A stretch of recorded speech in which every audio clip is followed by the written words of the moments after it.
Para muhibbin rahimakumullah, sebagaimana kita mengetahui keadaan kita sekarang ini sedang diuji oleh Allah Subhanahu wa taala, yaitu dengan mewabahnya penyakit. Dan ini seluruh dunia, dan menjadi pemikiran-pemikiran, perhatian-perhatian semua orang. Nah, maka dengan demikian kita selaku umat Islam, kita kembali kepada Allah Subhanahu wa taala. Kembali kepada Allah Subhanahu wa taala dalam arti bahwa kita mengamalkan apa-apa yang diajarkan oleh Rasulullah sallallahu alaihi wasallam dalam menghadapi wabah-wabah penyakit ini. Karena ini sudah diajarkan oleh Rasulullah bagaimana caranya, apa yang kita baca, bagaimana i'tikad kita. Rasulullah mengatakan la adwa, tidak ada penyakit itu yang menular sendiri ke dada. Itu adalah Allah Subhanahu wa taala. Kadada penyakit bisa menular serangan itu kadada. Penyakit itu kadada daya upaya untuk menularkan ke orang lain. Itu semua adalah kehendak dari Allah Subhanahu wa taala. Walaupun kita bertatai duduk, kalau Allah kada menghendaki kita tular, kada ketular. Karena penyakit kada bisa menular. La adwa, ya Nabi, tidak ada menular. Jangan mengiktikadkan dalam hati penyakit ini bisa menular. Karena Nabi mengatakan la adwa, tidak ada menular. Nah, supaya kita ingat bahwa yang menghendaki menular itu adalah Allah Subhanahu wa taala. Nah, pertama i'tikad itu yang perlu kita yakini, bahwa yang menghendaki penyakit itu bisa datang kepada kita itu kehendak Allah Subhanahu wa taala. Nah, kemudian usaha-usaha kita zahir, Rasulullah mengajarkan amalia-amalia. Antara lain jar Nabi baca bisukan, baca kamarian, Bismillahilladzi la yadurru ma'asmihi syai'un bil ardi wala fis sama' wa huwas samiul alim.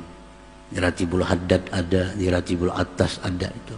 Baca pagi 3, petang 3. Rasulullah menjamin la yadurruhu syai', orang ini kada akan dimudaratkan oleh sesuatu.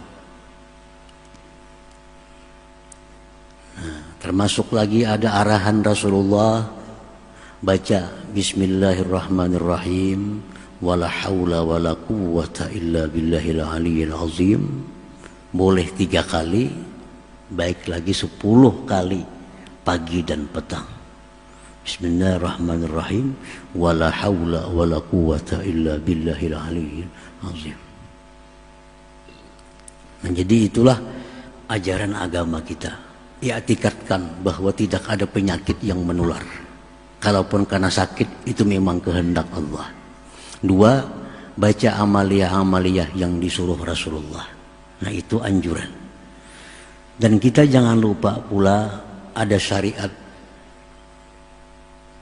Maka kita berlakulah sesuai dengan syariat. Apa yang dikatakan oleh syariat itu perlu diperhatikan sebagai syariat. Jangan bersentuhan kontak kepada orang yang sudah kita ketahui ini positif ada penyakit. Sudah tahu kita ini orang ada penyakit, jangan dikontak, jangan disentuh. Kalau kita kada tahu, Bang, ini orang ada penyakit, kita kada tahu. Nah, inilah gunanya tawakal kepada Allah Subhanahu wa taala. Tawakal. Jangan sama orang kayak ini bersalaman, kayak sama orang kan penyakit kada. Nang kita yakini ini orang sudah nyata penyakit, kita hindari. Amal orang itu kita kada tahu punya penyakit ini, biasa kita berserah kepada Allah Subhanahu wa ta'ala, husnuzan, berbaik sangka. Jadi itulah ajaran agama kita menyikapi kalau ada hal-hal yang seperti ini. Kembali kepada Allah, semua berlaku kehendak Allah. Baca amaliyah-amaliyah yang disuruh Rasulullah SAW, dan secara zahir janganlah mendekati atau kontak dengan penyakit itu. Ujar Nabi, kalau kau berada di kampung yang di kampung itu ada wabah, jangan kau tinggalkan kampung itu. Jangan kau tinggalkan. Dosa besar meninggalkan kampung karena takutan di situ ada wabah. Kalfar minaz zahfi, seperti orang yang lari di medan perang. Kalau di kampung kita ada wabah, tunggui. Tawakal kepada Allah. Nah, tapi kalau kita hendak ke suatu tempat, ternyata di tempat itu ada wabah penyakit, Nabi nyuruh bulik, jangan didatangi, jangan ditantang, jangan ditantang. Kita hendak misalnya ke Jakarta, kita sudah tahu di sana berkembang biak wabah, jangan didatangi Jakarta, bapak situ. Tapi kalau seandainya di sini datang wabah, kita kada lari ke tempat yang lain. Kita tunggui di sini, habis-habisan kita tunggui. Itu perintah Rasulullah Sallallahu Alaihi Wasallam. Nah, kiranya itulah yang bersangkutan dengan masalah yang kaum muslimin dan muslimat menghadapi pada akhir-akhir ini. Ya hadratin Nabi Sallallahu Alaihi Wasallam, al-Fatihah.